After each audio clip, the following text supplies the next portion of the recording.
पहले एक स्टेटमेंट, एक कोटेशन बोल रहे हैं महात्मा गांधी का, और परीक्षा के लिहाज से महत्वपूर्ण है। ऐसे हम ना लिखाए हैं, ये लिखाए ना है ना नोट में है, लेकिन फिर भी आज सोचे थे कि आज ही कोटेशन बोलेंगे, समझे, तो आज बोल ही देते हैं। क्या? सविनय अवज्ञा आंदोलन के दौरान महात्मा गांधी, सविनय अवज्ञा आंदोलन के दौरान महात्मा गांधी यह बात बोले थे कि दूसरे देशों को स्वतंत्रता प्राप्ति हेतु अनेक उपाय है, अनेक उपाय है। दूसरा देश स्वतंत्रता प्राप्ति हेतु अनेक उपाय कर सकते हैं, दूसरा देश स्वतंत्रता प्राप्ति हेतु अनेक उपाय कर सकते हैं, लेकिन भारत को स्वतंत्रता प्राप्त करने के लिए एकमात्र हथियार है, और वह हथियार है अहिंसा, और वह हथियार है अहिंसात्मक आंदोलन, वह हथियार है अहिंसात्मक आंदोलन।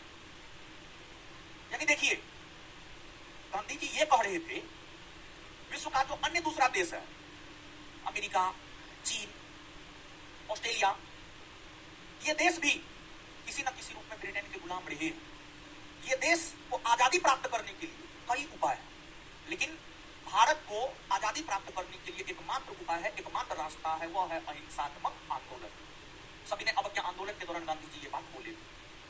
यहां से हम आपको एक संदेश देना चाहते हैं, जिनके परिवार वाले करोड़पति हैं, और भारत में करोड़पति की संख्या बहुत ज्यादा है, अप्रोक्सीमेट 2 लाख, 140 करोड़ आबादी में मात्र 2 लाख लोग करोड़पति है, मात्र 2 लाख लोग करोड़पति, मात्र 2 लाख लोग।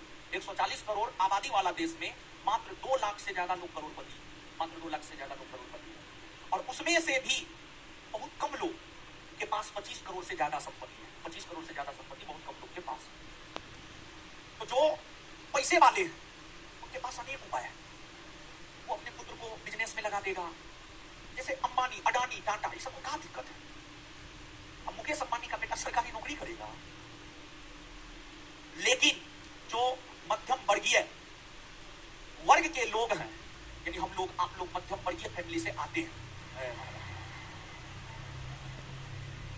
अरे समझाने दीजिए ना महाराज, फिर बाद में बोलिएगा जो बोलना होगा।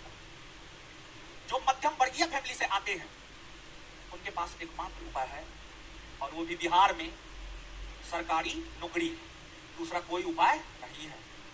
इसलिए तन मन धन से आपको तैयारी करना चाहिए सरकारी नौकरी के लिए, तन मन धन से सरकारी नौकरी के लिए आपको तैयारी करना चाहिए। जैसे गांधी जी बोले थे, भारत के पास स्वतंत्रता प्राप्ति का एकमात्र मार्ग अहिंसा है, और अहिंसा के माध्यम से, अहिंसात्मक आंदोलन के माध्यम से हम देश को आजादी दिला सकते हैं। पहले गांधी जी अहिंसा बोले, अब फिर आगे बढ़ करके बोले अहिंसात्मक आंदोलन। तो यहां पर हम आपको यह संदेश देना चाह रहे हैं, आपके लिए सफलता प्राप्ति का एकमात्र मार्ग है मेहनत, लेकिन सिर्फ मेहनत भर से अब काम चलने वाला नहीं है। 2024 यूपीएससी टॉपर आदित्य श्रीवास्तव का जो पहला स्टेटमेंट आया है, उन्होंने जो यूपीएससी टॉप किया है, और उनका जो पहला स्टेटमेंट है, पहला स्टेटमेंट का बड़ी महत्व होता है, और हम किसी भी टॉपर के पहले स्टेटमेंट को ही वैल्यू देते हैं। बाद में तो बना करके आम, इमली, कटहर, लीची, बैगन, अमरूद कुछ भी बोलते रहता है। उसका पहला स्टेटमेंट था सफलता को लेकर के कंसिस्टेंसी, कंसिस्टेंसी, या इसी को रेगुलरिटी कर सकते हैं, या इसी को हिंदी में निरंतरता कर सकते हैं, या इसी को सरल भाषा में लगातार कर सकते हैं, लगातार कर सकते हैं, या इसी को और सिंपल भाषा में बोले तो 24/7/365, यानी सप्ताह में, यानी दिन में 24 घंटा, सप्ताह में 7 दिन और साल में 365 दिन, मतलब लगातार मेहनत करते रहना है। और इसका मतलब 24 घंटा पढ़ना नहीं है, हम ये बात नहीं बोल रहे हैं। उनका जो पहला स्टेटमेंट है आदित्य श्रीवास्तव का, जो इस बार यूपीएससी टॉप किया है, उसका पहला स्टेटमेंट यही था, कंसिस्टेंसी के साथ मेहनत करने पर हम किसी भी लक्ष्य को प्राप्त कर सकते हैं। और उन्होंने यही कहा कि आगे बढ़कर के उन्होंने ये कहा कि हम रेगुलर वे में लगातार मेहनत करते रहे, परिणाम के विषय में नहीं सोचे, और आज यूपीएससी टॉप कर गए। उनका पहला स्टेटमेंट था टॉप होने के बाद, टॉप होने के बाद। उसके बाद तो बहुत सारा इंटरव्यू दिए हैं, अलग अलग जगह अलग अलग बात बोल रहे हैं, उनसे मतलब नहीं, पहला स्टेटमेंट उनका यही था। तो आप भी रेगुलर वे में मेहनत कीजिए, अगर सफलता चाहिए ना, त्यागना पड़ेगा। अरे देखिए ना महाराज, आप इतिहास पढ़ते हैं, सीखते नहीं है, सिर्फ पढ़ लेते हैं कि महात्मा बुद्ध 6 वर्ष तक तपस्या किए, महावीर स्वामी 12 वर्ष तक तपस्या किए, सिर्फ पढ़ लेते हैं। त्याग, सफलता त्याग मांगता है, त्याग, त्याग।